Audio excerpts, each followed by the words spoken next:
All right, how's everybody doing? This is the Comic Samurai. I want to welcome you to my next video, and tonight we're going to be doing something a little bit different. Tonight we're going to be looking at comic book covers that I find funny. These are the most humorous comic covers that I could find, so let's go ahead and jump right in. First up, we got this Thing Freak Show issue 2, and there's just something about that cover, the expression on the Thing's face as he's eating a hamburger, and in the background you see all those cows looking in. Oh, it tickles my funny bone, and I get a kick out of it.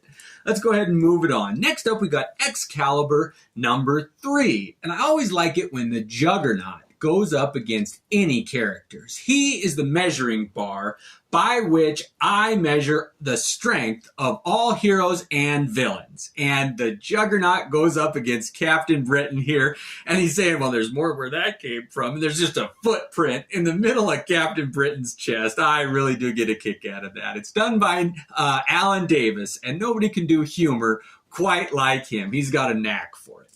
Next up, we got the Bulleteer number 4, and I just think that this is a zany, wacky, crazy, kind of sexy, humorous cover with the Bulleteer making a bullet or a gun shape with her fingers. I really like that image. I guess it's her left hand.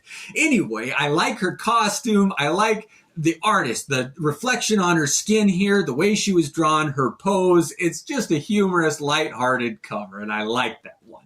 Now here is a twist, a riff on that same pose. It's Bullseye Greatest Hits number 5. And if you haven't read this series, it really is a pretty good run. It was a showdown between Daredevil and Bullseye, and it's a good one. But this cover is a take on Bullseye making that gesture, and when he does it, it means something completely different. This is a menacing cover. It's a joke like, yeah, you're in my sights, and I always hit my bullseye. Next up, we got another Bullseye, but it's a little bit different. I'm going to take it out so you can see it. But this is a Malibu comic, and I believe it's Protectors, issue number 5. And if you'll see, there's a bullet hole that goes all the way through. Can you see me through it? Goes all the way through that cover. And I wish that they incorporated the bullet hole into the story, because there is another comic book where the creators of the comic actually took the comics out and shot bullets into the comic book, and you could pay more for a larger caliber bullet being shot into it. And I thought, oh, they should just charge $50 for one they just took a shotgun to and just give you a shredded comic book and say, here, it's a one of a kind. But anyway, I like the idea of a hole going through an entire comic book. It's kind of a novel idea. And here's another novel one. This is Ren and Stimpy number 1, and they came with what they called air Fowlers, and they were sealed in a poly bag, and the poly bag says, free air Fowler includes. Open the bag, secret message on cover, and when you open it, the inside message is, you idiot, you ruined the comic book now. Oh, those Ren and Stimpy.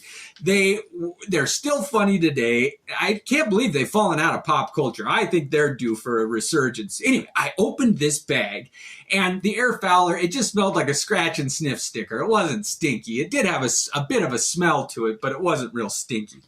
Next up, we got another gimmick cover. I got to show you this one. It's the Mighty Magnor, and on the cover, there's a bunch of dialogue of these kids here, and they say, oh, you opened it, you ruined the one of a kind, but check this out. It's a fold-out cover. So when you undo this flap, there's a 3D little, I don't know what even you call it, but it's fun to look at. It's 3D, Mighty Magnor, and I just get a kick out of that. It makes me chuckle. It's a different type of humor. Oh, it just reminds me of those books that you had in grade school, the fold-out. I love when those covers are done creatively like that. Next up, we got Outsiders number 2. And if you, at first glance, you don't think there's much funny about this, but you see that archer with his arrow aimed right down the viewer's sight line, and you're looking from inside of somebody's mouth. There's fangs and teeth, and you can see the gums and a tongue even, I think. Let's see. Yeah, you can even see the whoever it is tongue in there. And I just always like, interesting views, point of views on the cover of a comic book. And this is a good one. Next up, we got Space Punisher, number 4. And it's the Punisher holding a gun to a planet. And he says, buy this comic or I shoot this planet. And it's a riff on that National Lampoon cover where they had a gun to a dog's head and they said, buy this magazine or we'll shoot this dog. And so it's a riff on that, and it's a bad taste humor, and there's a lot of that in comic books. For some reason, bad jokes tend to gravitate towards comic books, but that one's not, it's a riff on it, so it's not tasteless anyway. Next up is Teen Titans number 9, and the image of Kid Flash, or Impulse, I think it's Kid Flash actually, driving the Batmobile, and Robin and all the other Teen Titans are flailing because he's used to going fast, but everybody else is like, oh, slow down. It's a humorous take on kids going for a joyride, and it does make me smile. I like that image. Next up, we're getting into the slapstick ones now, is Silver Surfer number 33. I do like slapstick Three Stooges type humor, and this one is a reflection on that. Silver Surfer and the Impossible Man. Now, I've misspoke before and called him Mr. Impossible, but that's not his name. It's the Impossible Man, that little green alien. And he's got boxing gloves on, and Silver Surfer is like, what gives? But that Impossible Man, I think that if he ever turns evil, they could write an epic story where, because he has almost unlimited power, he can warp reality. It's quite amazing, his power set. He reminds me of Mr. Mxyzptlk from the DC universe, and he did turn evil in an Alan Moore penned story once. So look out. The day that Impossible Man goes evil, look out. For right now, he's kind of a jokester and imp. He's funny. He doesn't mean any harm, and it's reflected in this comic book. All right, couple left. Next up, we got Superman Batman, number 51. I always like comics where the main characters are put into child's bodies. They're de-aged so that they're youthful. And they do it to some of the Justice League here. And the way this artist captured infant-like expressions and the proportions of their body is childlike, it's just humorous to me. And how they're still a threat and they still have all the skills and knowledge of their adult counterparts, but they're in kids' bodies. And there's just something funny about that. And next up, the last one for this part 1, is Terminator the Burning Earth. And this is an early Alex Ross cover, and it's number 2.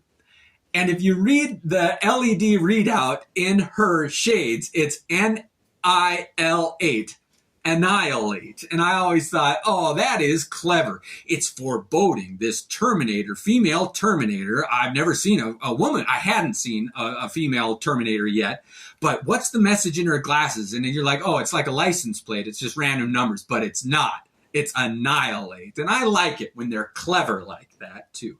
All right. We got another group of comic books that are humorous covers. So join me in my part 2. I hope you enjoyed this one. We'll catch you next time. Thanks again and have a great night.